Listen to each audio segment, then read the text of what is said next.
Olá, queridos alunos, sejam bem-vindos à nossa aula de Química e hoje eu vou fazer a resolução daquela lista de exercício do primeiro bimestre de recuperação. Então se liguem aí.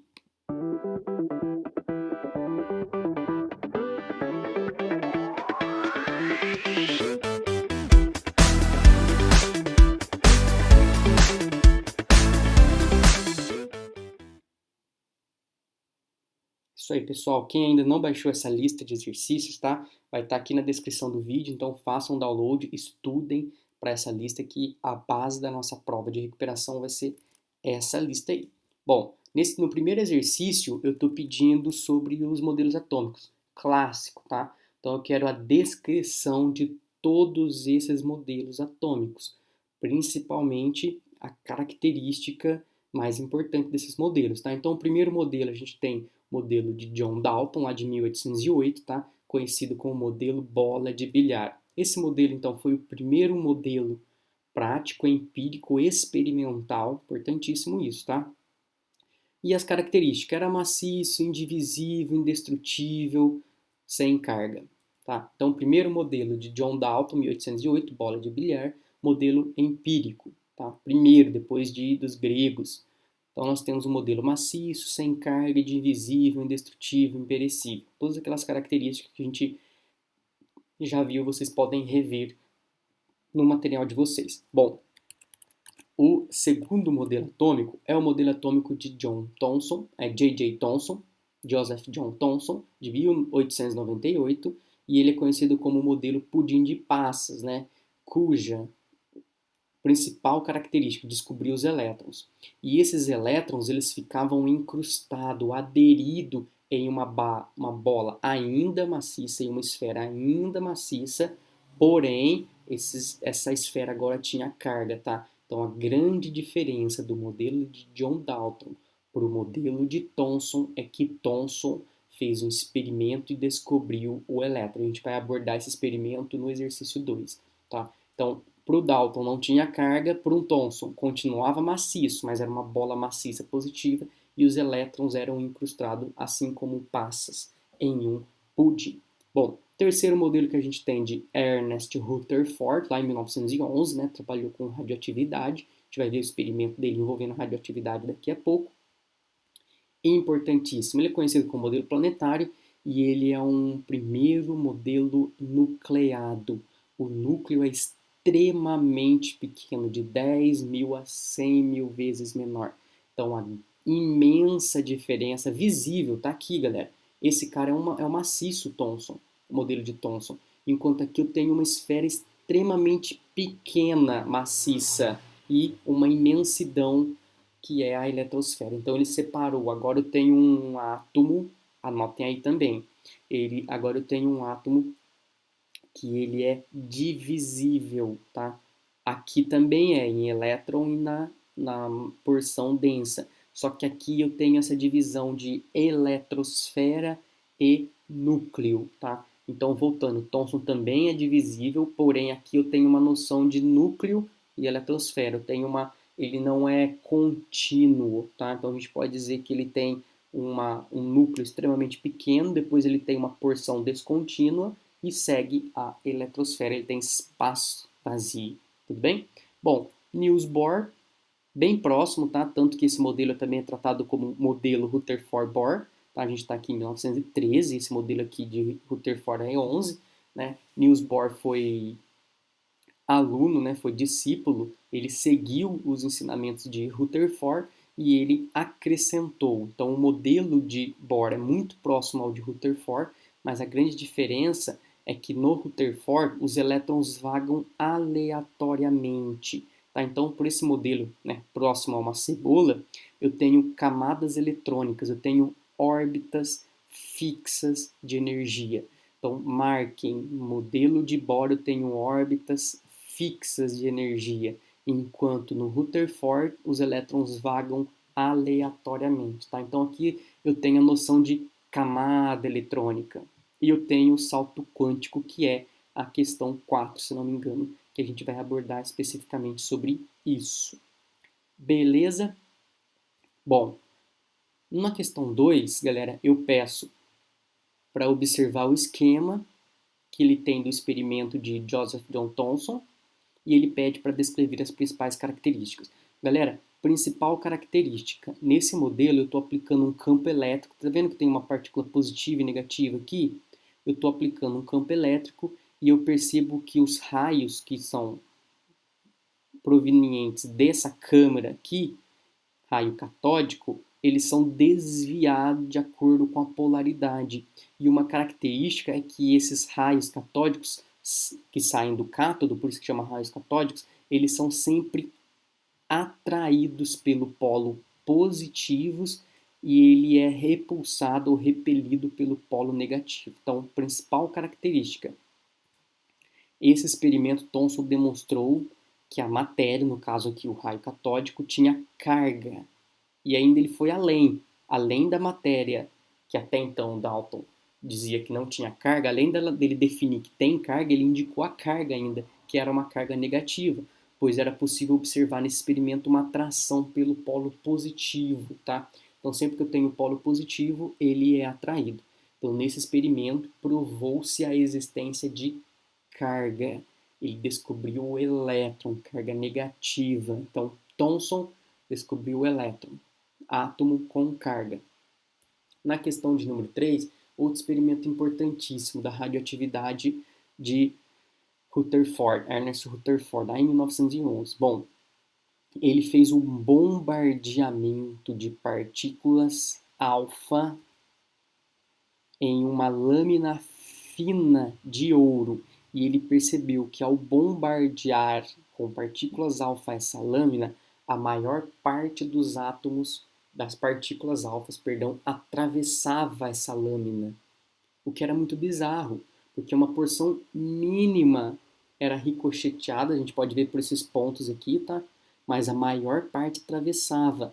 Então ele percebeu que por essas partículas alfas atravessarem significava que eu tinha uma imensidão de espaço vazio nos meus átomos e uma porção mínima dessas partículas alfas lançadas era rebatida em alguma parte sólida, mas essa parte sólida era imensamente pequena.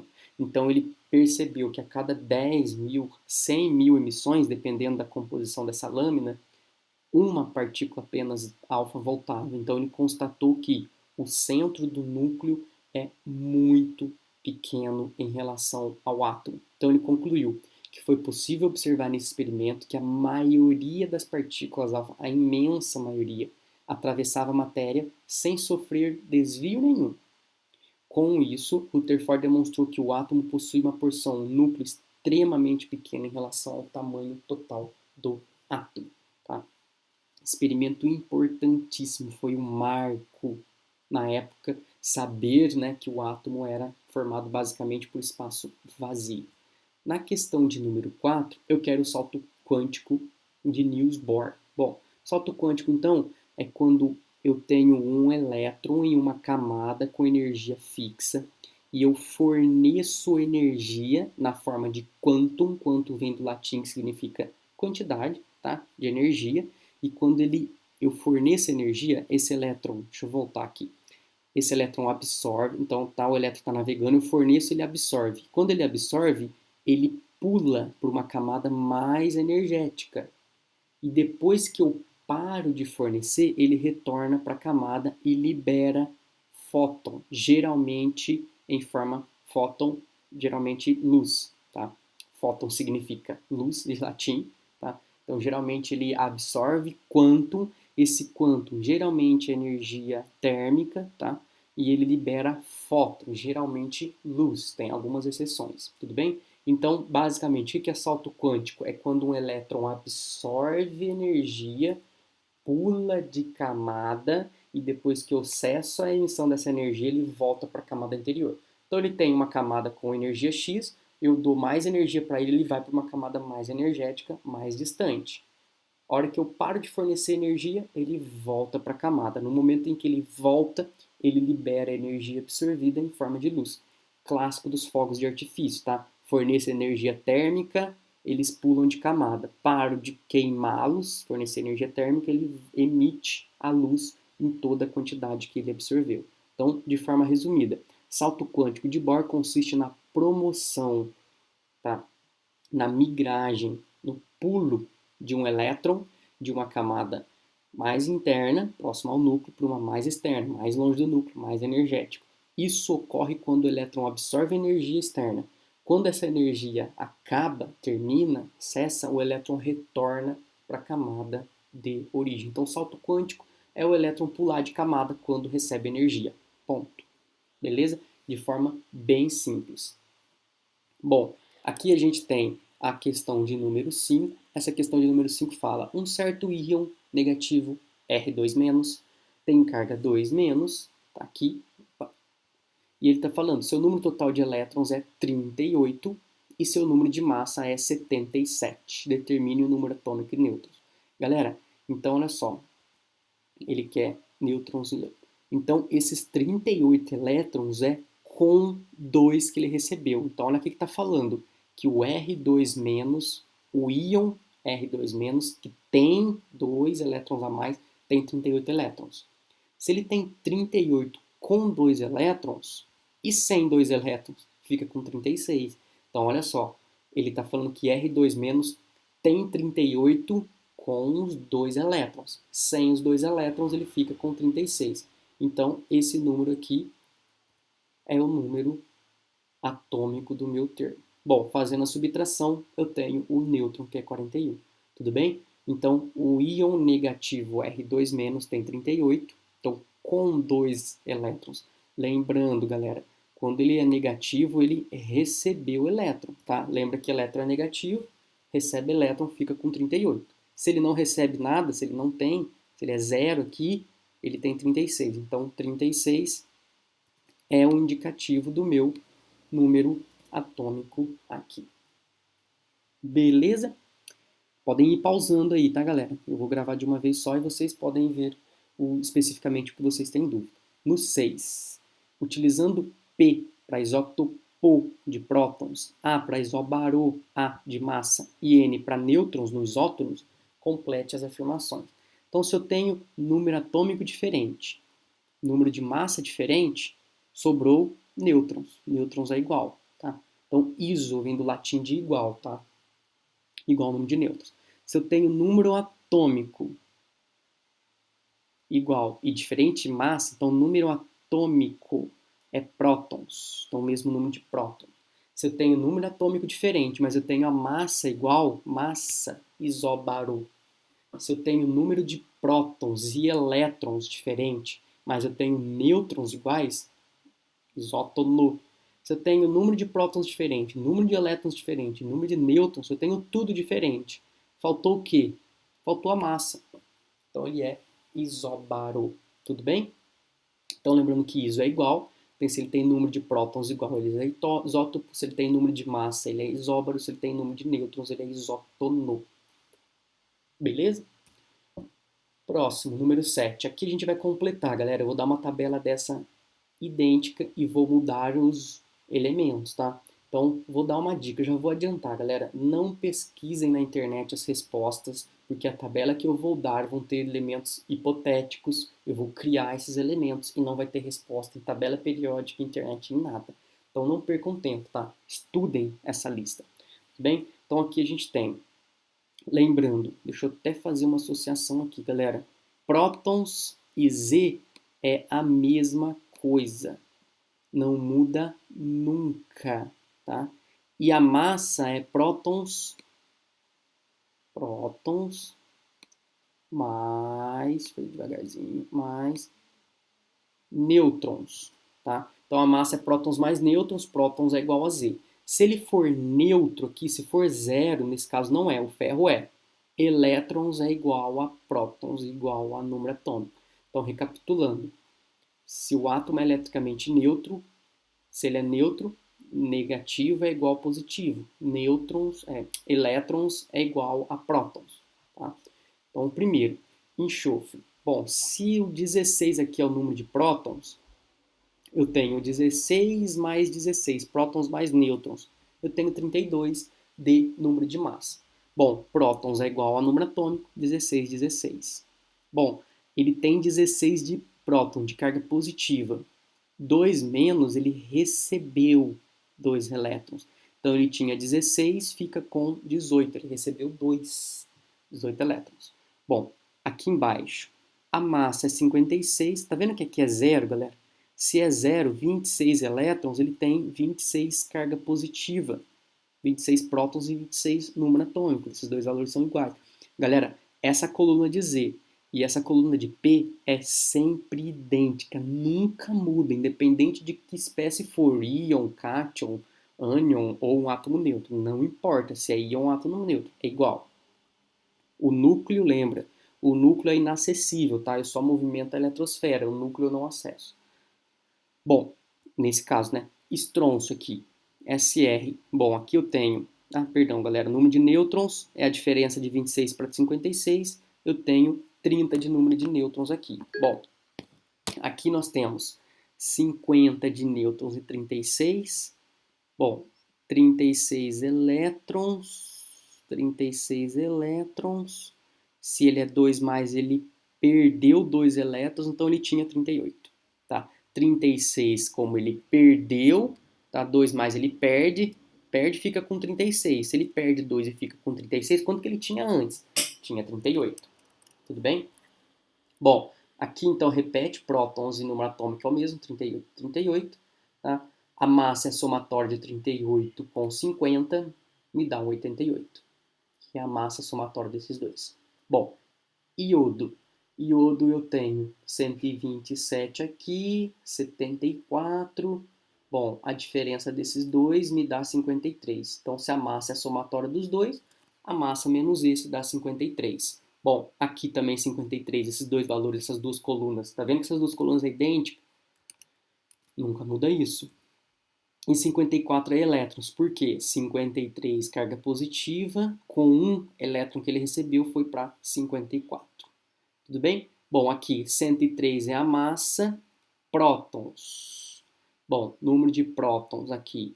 Se eu tenho 45 elétrons é igual a próton. Elétron é igual a próton. Por quê? Porque ele é neutro, galera. Ele não é um íon, ele é um átomo neutro. Tem zero aqui. Tá? Então, 45 prótons, positivo, 45 elétrons, tá? Então, quiser indicar aí, galera, o que é prótons? Prótons é carga positiva no núcleo. Bom, 45 prótons, bom, 45 número atômico. Prótons e número atômico é a mesma coisa, tá? E aqui nós temos 58, que é a diferença 103 menos 45, 58. Tudo bem? Cobre 4 mais. Aqui eu tenho 29, que é o número atômico. Esse cara é igual a esse. Põe aqui já, nem preciso saber mais nada. Bom, a partir disso, 29, como ele perde 4, se ele tinha 29, perde 4, 25 elétrons. Bom, a diferença, a somatória de prótons mais nêutrons, 29 com 35, 64. Zircônio. 91 é a massa, 40 elétrons. Ele é neutro? Se ele é neutro, 40 aqui também. Mas se é 40 aqui, é 40 aqui também, porque é igual. Agora, o número de nêutrons, 91 menos 40, 51. Beleza? Bom, por fim, potássio, íon, cátion, mais um, monovalente. 19, esse é igual a esse. Pronto, tá vendo que essa coluna inteira é idêntica a essa coluna, não muda em hipótese nenhuma. Bom, aqui eu tenho 19, se ele perde 1, 19, ele fica com 18, perde 1. 39 menos 19, 20. Estudem essa tabela, veja essa relação de massa, número atômico, massa, prótons, nêutrons e elétrons. Tá? Estudem essa relação que vai ter isso. Bom, nessa questão 8, então ele fala, são dadas as seguintes informações relativas aos átomos, né? Heavy. Não sei para que eu coloquei isso, né? Não sei se já dá para perceber. Bom, olha só, R é isóbaro de E. R é isóbaro, olha a massa, galera, mesma massa. E R é isótono de V. R, isótono, nêutrons de V. Galera, façam dessa forma. Coloquem bonitinho para não ter problema, tá? A resposta pode ser direta, tá? Mas eu quero que faça esse esquema para vocês entenderem melhor. Vou para a segunda afirmação aqui. E tem número atômico 55. Coloquei aqui o número atômico aqui, tá, galera? Massa em cima e nêutrons embaixo, a gente já combinou isso. Número de massa, vou pôr aqui, 147. Isótopo de V. Esse é igual a esse. Vou pôr depois, tá? Só vendo as afirmações. 3. Número de massa de V é 148. Vem aqui, ponho no V, 148. Pronto. Agora ele quer o número atômico de R. Bom, próximo passo, galera, é completar, começar a completar. Bom, eu já sei que esse cara é igual a esse, puxo ele aqui. Bom, eu já sei que esse cara é igual a esse, puxo ele aqui. Agora eu vou ter que determinar 148 menos 55, 93. Pego 93, puxo ele aqui. Pronto. 147 menos 93, 54 é a minha resposta. Então faça dessa forma bonitinho, organizado, galera. Vai ajudar muito vocês. Questão número 9. Muito simples, tá? Então eu tenho esse esquema aqui. Aqui nós temos um salto quântico, tá? Lembrando, galera, gravem, tá? Sempre que eu tiver uma... Lembra que o núcleo está aqui, tá, galera? Positivo. Se eu estou saindo, lembra dois ímãs. Se eu estou separando daqui para cá, eu estou precisando de energia. Então ele absorve energia, absorve energia. Quando ele volta para a camada anterior, ele libera energia. Então, essa indicação da camada 4 para 2 libera. Essa daqui recebe e essa recebe. Tudo bem? Bom, na transição de E4 para E2, galera, nessa transição aqui, o que acontece? Bom, se ele está voltando de uma mais externa para uma mais interna, ele libera, ele emite, tá? Então, nesse caso aqui, vai ter emissão de energia. Nesse caso, a energia posta em jogo na transição de E1 para E3 equivale de E1, essa daqui, galera, de E1 para E3, de E1 para E3, menos 300, a diferença final menos inicial, tá? Menos, vamos pôr em módulo, galera, fica mais fácil, né? 300 menos 170, 130. Tudo bem? Então vai ter um outro exercício também dessa forma que eu vou criar para resolver, tá? Então não percam tempo na internet, porque não vai ter nada para pesquisar, tá? Só para perder tempo. Tudo bem? Façam esses exercícios, envie para mim no e-mail, meu e-mail, todo mundo já sabe, tá na descrição, contato@profharrison.com. O assunto do e-mail vai ter que ser lista, recuperação, traço, nome do aluno. Lista, recuperação, traço, nome do aluno. Organizado, hein? Não manda outro assunto, senão não vou separar, não vou corrigir. Então, lista, recuperação, nome do aluno. Qualquer dúvida, mande aqui para mim que eu já respondo no WhatsApp ou no próprio chat das nossas próximas aulas. Tudo bem? Bons estudos a todos. Qualquer coisa, só me avisarem, galera.